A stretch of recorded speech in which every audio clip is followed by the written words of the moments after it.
आपके घर में पंखा चल रहा है तो वो पंखा कैसे चल रहा है। जैसे कि आप कहीं जाते हैं तो पहले आप लोग अपना चेहरा दर्पण में देख के जाते हैं कि बाल वाल थोड़ा सही है कि नहीं। तो आपका चेहरा दर्पण में दिखाई देता है, क्यों दिखाई देता है?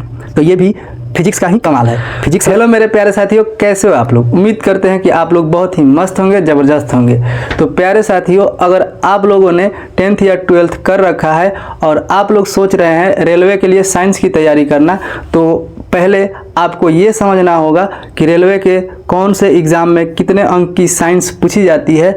ठीक है, तो इस चीज़ को अगर आप समझ लेते हैं तो आप उसके अनुसार ही आप अपनी तैयारी कर सकते हैं। ठीक है, तो चलिए इस चीज़ को हम लोग समझ लेते हैं। जैसे कि आप लोग जानते हैं रेलवे एग्ज़ाम होता है एक ग्रुप डी का।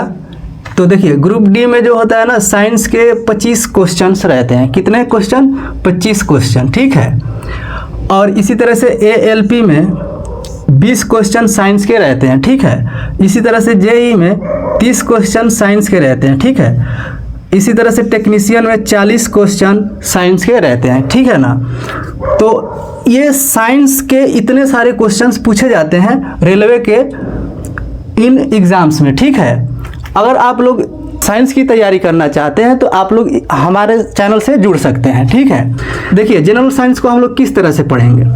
तो जनरल साइंस में आ जाता है जैसे भौतिकी, ये तो आप लोग जानते होंगे, भौतिकी जिसे हम लोग फिजिक्स कहते हैं, फिजिक्स कहते हैं। ठीक है, और जीव विज्ञान, जीव विज्ञान। ठीक है, जीव विज्ञान भी हम लोग पढ़ेंगे जिसको हम लोग बायो कहते हैं, यानी बायोलॉजी। ठीक है, और रसायन शास्त्र, रसायन शास्त्र। ठीक है, जिसे हम लोग केमिस्ट्री कहते हैं, केमिस्ट्री कहते हैं। और एक टॉपिक ऐड होगा इसमें, पर्यावरण। क्या होगा? पर्यावरण। ठीक है, जिसे हम लोग इन्वायरमेंट कहते हैं, इन्वायरमेंट कहते हैं। तो देखिए इसमें हम लोग जनरल साइंस को 4 भागों में बांट के पढ़ेंगे। ठीक है, पहला होगा भौतिकी, दूसरा होगा जीव विज्ञान, तीसरा होगा रसायन और चौथा होगा पर्यावरण। ठीक है, तो सबसे पहले हम लोग स्टार्ट करेंगे, क्या चीज़? भौतिकी स्टार्ट करेंगे। तो देखिए थोड़ा सा हम लोग भौतिकी के बारे में जान लेते हैं कि ये भौतिकी क्या है।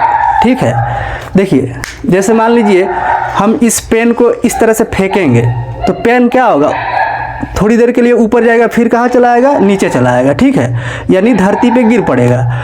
तो ये धरती के तरफ ही क्यों जा रहा है, इसके पीछे का कारण जानेंगे तो वो कहाँ जानेंगे हम लोग? तो फिजिक्स में ही जानेंगे। ठीक है, अच्छा और एक एग्जांपल लेते हैं। जैसे मान लीजिए अगर आपके घर में लाइट ना होता तो क्या होता, यानी कि आपको कोई भी वस्तु दिखाई दे रही है तो वो क्यों दे रही है दिखाई, इसके पीछे का कारण जानना है तो आपको क्या पढ़ना पड़ेगा? फिजिक्स। ठीक है, एक और एग्जांपल ले लेते हैं फिजिक्स को समझने के लिए। जैसे आपके घर में पंखा चल रहा है तो वो पंखा कैसे चल रहा है, तो आप बता सकते हैं? तो बताइए।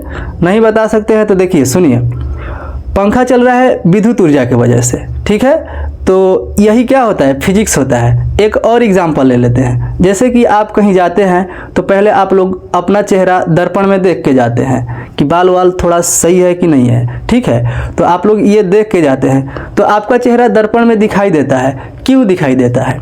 तो ये भी फिजिक्स का ही कमाल है। फिजिक्स लगता है वहाँ पे क्या? तो प्रकाश का परावर्तन की वजह से आपका चेहरा दिखाई देता है। ठीक है, तो इसी तरह से फिजिक्स को इंटरेस्टिंग तरीके से पढ़ना है तो आप हमारे साथ जुड़ जाइए और बढ़िया से तैयारी कीजिए। ठीक है, तो चलिए इस वीडियो में इतना ही। जय हिंद, जय भारत।